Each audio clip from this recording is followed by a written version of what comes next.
Masih informasi dari Jawa Barat, saudara. Warga sebuah desa di Purwakarta digemparkan dengan kematian seorang wanita berusia 46 tahun dengan kondisi mengenaskan di dalam rumahnya. Yang memilukan dari tragedi ini, saudara, korban tewas dibunuh anaknya sendiri dengan senjata tajam. Apa yang sebenarnya terjadi? Selengkapnya dalam segmen khusus Berkas Buser. Nak, mengapa kau bunuh ibumu?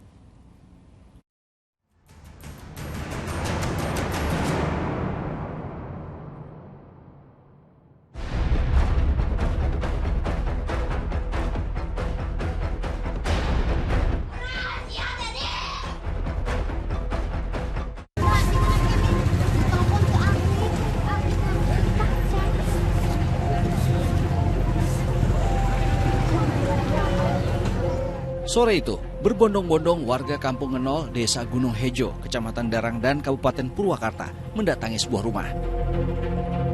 Yang tak biasa dan mengagetkan, rumah itu sudah dikelilingi garis polisi dan dijaga ketat sejumlah polisi, sebagian diantaranya bersenjata.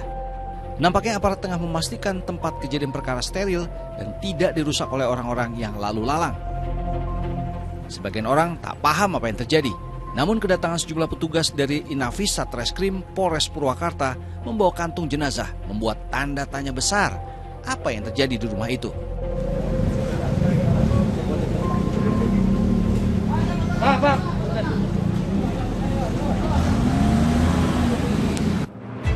Sejumlah polisi yang masuk ke rumah itu mendapati hal yang memilukan. Seorang ibu yang belakangan diketahui sebagai pemilik rumah, Masitoh, berusia 46 tahun, tewas dengan kondisi mengenaskan, tergeletak di belakang pintu rumah. Sejumlah luka segar di bagian leher akibat benda tajam inilah yang diduga menjadi penyebab kematiannya.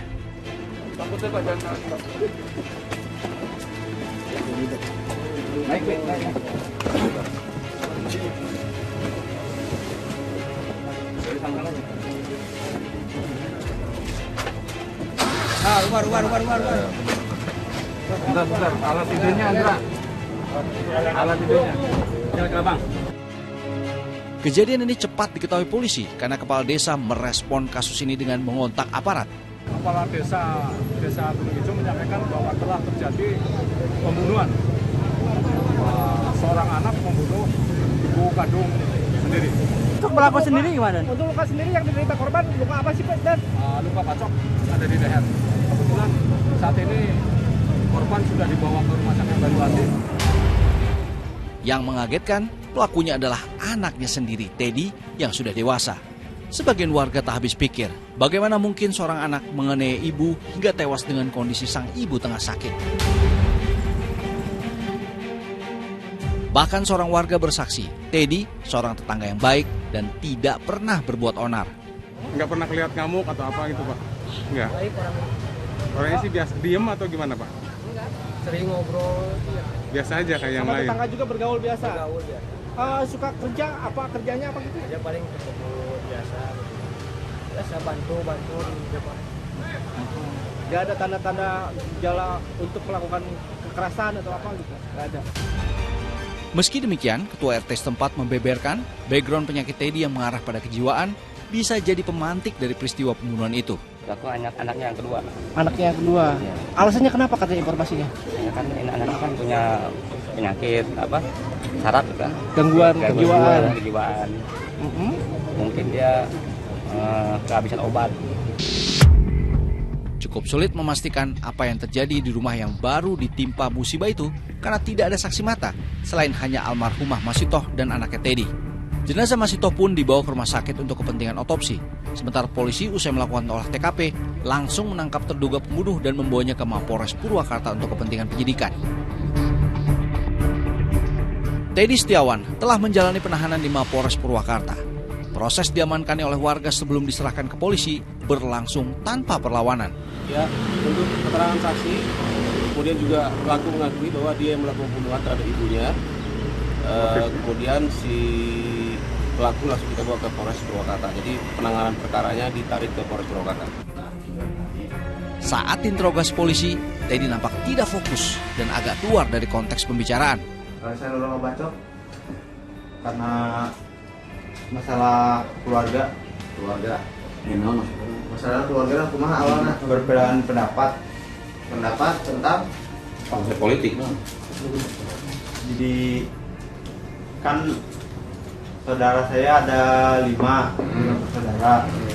Yang 2 ngikut ibu, yang 2 ngikut bapak. Terus 1 kan 5 saudara. Meski terlihat kurang stabil, Teddy mengakui perbuatan sadisnya terhadap sang ibu. Karena itu kesal, marah, terus ngebacok. Iya, gara-gara itu dimarah-marahin terus sama ibu. Iya, dimarah-marahin. Sering. Iya. Emang direncanain. Oh, sudah direncanakan. Teddy Setiawan telah ditetapkan sebagai tersangka. Namun polisi masih akan melakukan pemeriksaan apakah Teddy dalam kondisi sadar saat melakukan penganiayaan terhadap ibunya. Sementara si pelaku sudah kita naikkan satu sebagai tersangka sambil menunggu keterangan medis atau riwayat bahwa betul yang si pelaku pernah terindikasi ada gangguan jiwa. Pasal yang dikenakan dan untuk kasus ini? Sementara kita kenakan pasal 338. Ancamannya nih? 15 tahun penjara. Jika terbukti bersalah, penjara belasan tahun menanti Teddy. Namun, situasi akan menjadi lain jika Teddy dianggap secara medis mengalami gangguan jiwa. Kepergian Masito secara tragis meninggalkan luka mendalam bagi Muchtar sang suami dan juga anak-anaknya. Bahkan anak Masito tak kuasa menahan kesedihannya.